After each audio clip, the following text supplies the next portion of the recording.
Mr. Felix Morka is a pathological liar. And why do I say so? I have the evidence, and we are going to be looking at that one by one. You can see that the video is a bit longer already. Please try to stay tuned to the end before someone will come and say the title is a clickbait. Now, the truth of the matter is that Felix is a pathological liar. As a matter of fact, he is Mr. Lionus.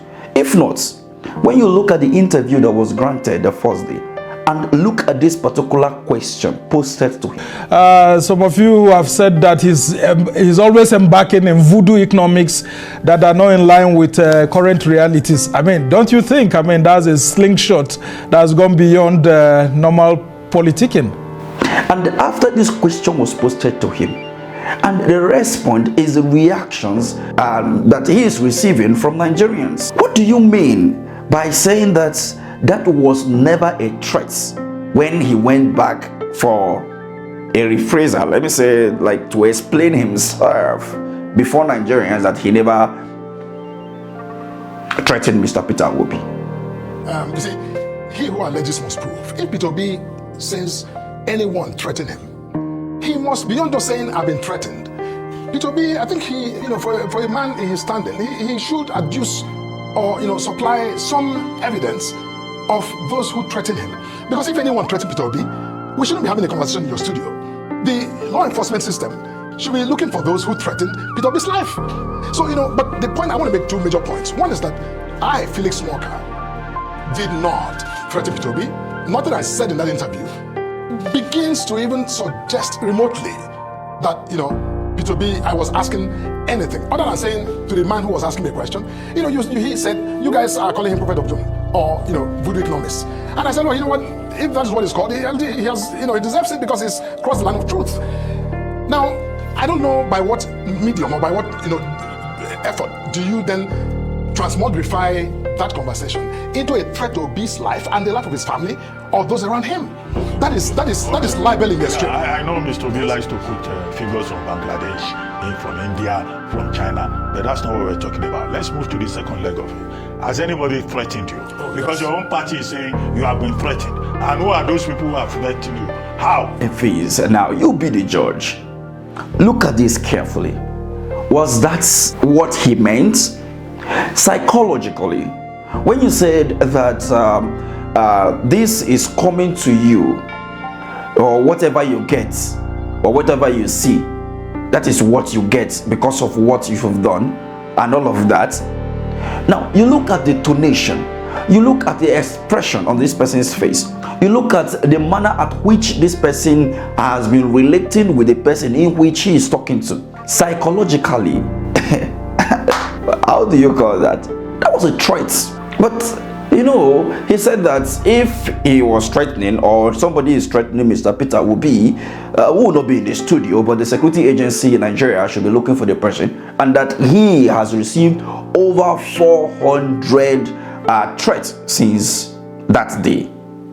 But waiting consign quote from Bangladesh, that's Mr. Ruben Abati said. Mr. Obi likes to put figures from Bangladesh, from India, from China, but that's not what we're talking about. Let's move to the second leg of it. Has anybody threatened you?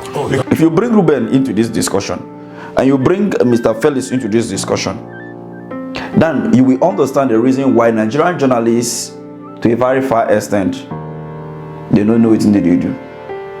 And you will really understand that Ruben Abati, that you see now one hand of APC, it should be a journalist to do his work. So what Ruben is trying to say by saying that Peter Obi love quotes from Bangladesh, India, and all of that, did you also receive threats? So it could be he's trying to, and that is not what we are talking about according to him. Yes, to my own understanding, he is trying to say that Mr. Peter Obi is lying. Obviously, that is what he's trying to say. If not, why that quote and then you follow up by saying that is not what we are talking about, and you follow up with the question, have you been threatening? So you be the judge. Watch this video without sentiment carefully and look at it. This is not to form a defense for Mr. Peter Obi or the obedient movement. Like I said in my last video, If you have not watched, please check it out. I said, it's not enough for press briefing, press release, and all of that. Write a petition. If Mr. Morka, or whatever they call him, is threatening Mr. Peter Obi based on those words, write a petition. And that is when you will be taken seriously away from that. Mr. Morka was talking about Mr. Peter Obi being a taxi driver, and that he should allow the president to be, and all of that. Excuse you. Let's look at what Mr. PD said concerning the IDP camps. If we're not seeing the 100% results, but let's feel it. Let's see that you are working, not flying around like a bird. Now, when you look at this other question being asked him, for me, what is important now is about Nigeria today. We are so occupied about election, just like we're so occupied about power capture, that we refuse to deal with our issue. We have people who are dying because of a bags of rice, half bag of beans. People are dying. We've just lost several people. I was in IDP camp yesterday. I was in hospital yesterday, where we don't have basic things. I'm talking about 2027. That's not what I'm preoccupied with. He talks about him being, at the IDP camp and looking at the way people are.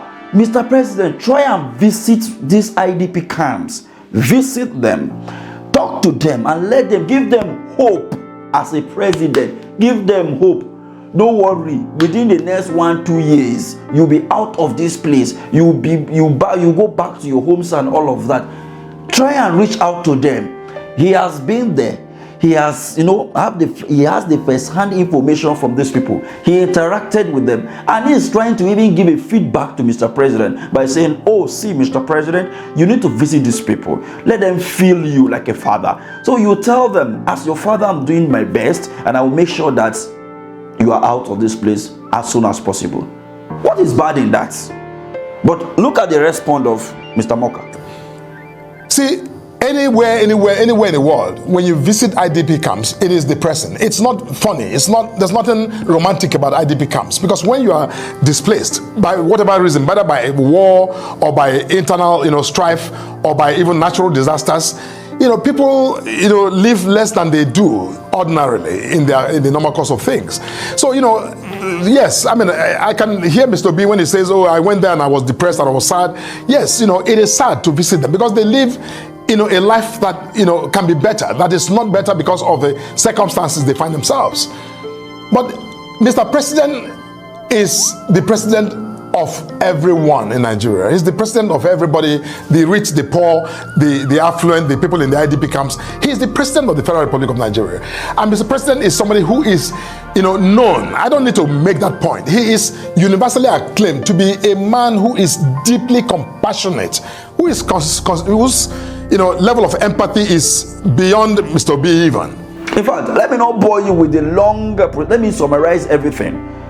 He is saying in that video that Peter Obi shouldn't tell him what to do. He should let Mr. President be. You lose election. Instead of him to just say, oh, yes, if there is anything that Mr. Peter Obi has ever said good as an opposition about this our government, is by acknowledging the fact or telling us to our face that we should try and make a visit to the IDP camps and also reassure them that they will be out of that place, that they are in, that is not good for them to be in that place.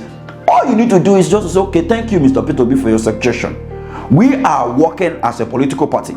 We are already working as a government, and you can testify to that effect, that the security apparatus are doing their best and the insecurity is reducing to the minimum low, even though we have you already know what I want to say. So for me not to say it, check our last video. Just check our last video. That is what I wanted to say. Just watch the whole video concerning the Nigerian military. Just watch our very last video, this particular one. Just watch it. That is what I wanted to say. That is the response you should give to Mr. Peter Obi. Not going about saying everything.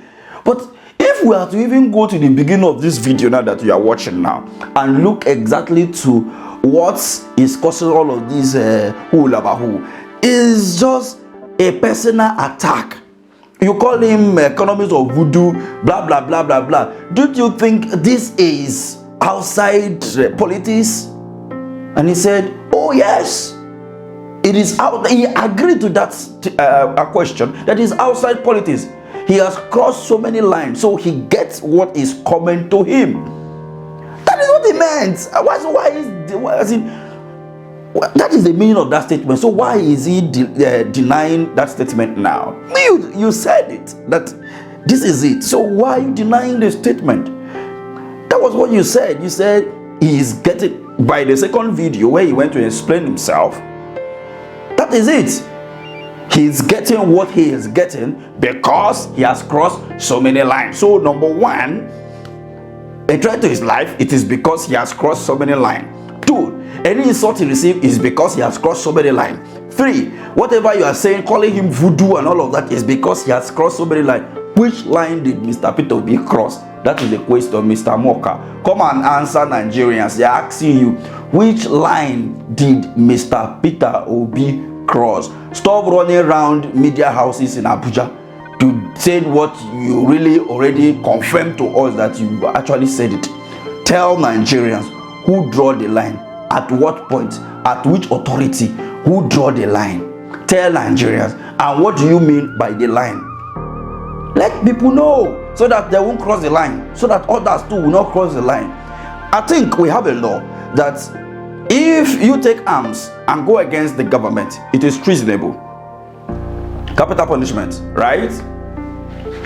Good. So since I know, will I now carry arms against the government of the day, or even the government of Nigeria as a whole? I won't try that, because if I do, I will die. Because the government will come for me, they will take me out. If they arrest me, they will buy me. But if it is somebody that is bearing tunji, that is doing so, he is free, he can walk freely in Nigeria, they can't arrest him. But if it is Awudi or Emeka that is staying in Bangladesh or staying in Italy now, they will go for the person and bring him back to Nigeria and face the law. Is that not what we are facing in Nigeria? Am I saying the truth or I'm lying? So you be the judge. Let's have this conversation in the comment section. I've been seeing a lot of comments in our last video concerning these Mr. Morka and Peter Obi. Nice one. Let's try to remain civil. I've seen some words that, some of the comments are marked, are not on public display because of some of the words he used. It's not my fault, and I have to, respect the policy. So please, let's try to remain civil, as I always say. Thank you for watching.